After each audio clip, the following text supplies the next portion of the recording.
Socialists and Marxists have infiltrated into the United States of America, into our political power structure. Many, many years ago in the early 80s, Prime Minister Maggie Thatcher used to love to say, the problem with socialism is that you eventually run out of other people's money. Well, as London and many European cities have turned to socialism with a strong Islamic influence, the recent Democratic Party primary in New York City shows that big government socialism is alive and well in the Big Apple. Look at this. New York Democrat socialist Zohran Mamdani wins primary election. And here's the key part of this Fox Business headline. What is his economic agenda? Let's take a look at what his economic agenda is all about. Here goes. The New York Post asking for a lifeline on today's cover, calling Mamdani's victory a, quote, political earthquake, not just for the city, but for the entire state of the Democratic Party. And this might be why. Here are just some of his plans for New York City. Watch.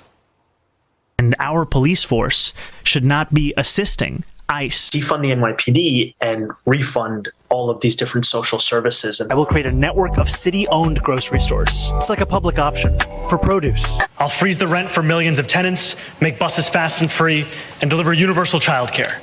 And before you ask, I'll pay for it by taxing the rich. The mayor will use their power to reject Donald Trump's fascism.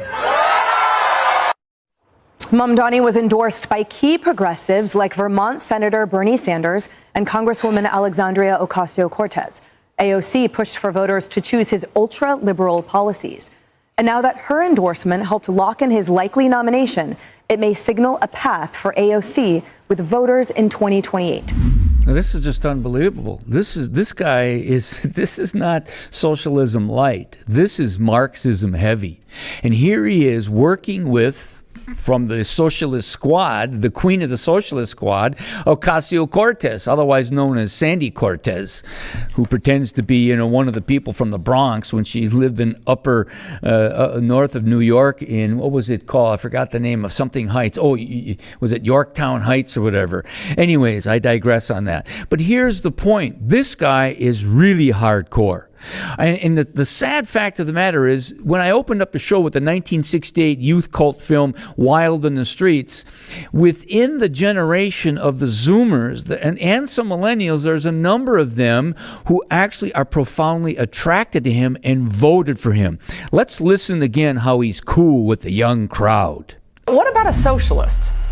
His program is tax the rich, who of course already pay, through the nose in taxes in the city. And then the promise of free stuff to young people. What could go wrong?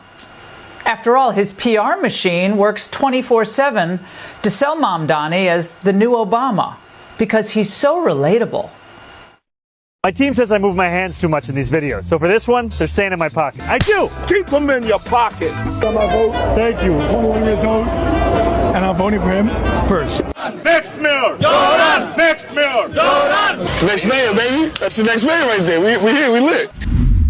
People, this is just unbelievable. My generation, when you think of a generation X, Y, and Z, and especially the Zoomers, the millennials, and a lot of them are grown up now, and they're paying taxes, and they're trying to make ends meet, and they're raising families, and they're realizing the chicanery, the foolhardiness of their thinking, when they were younger.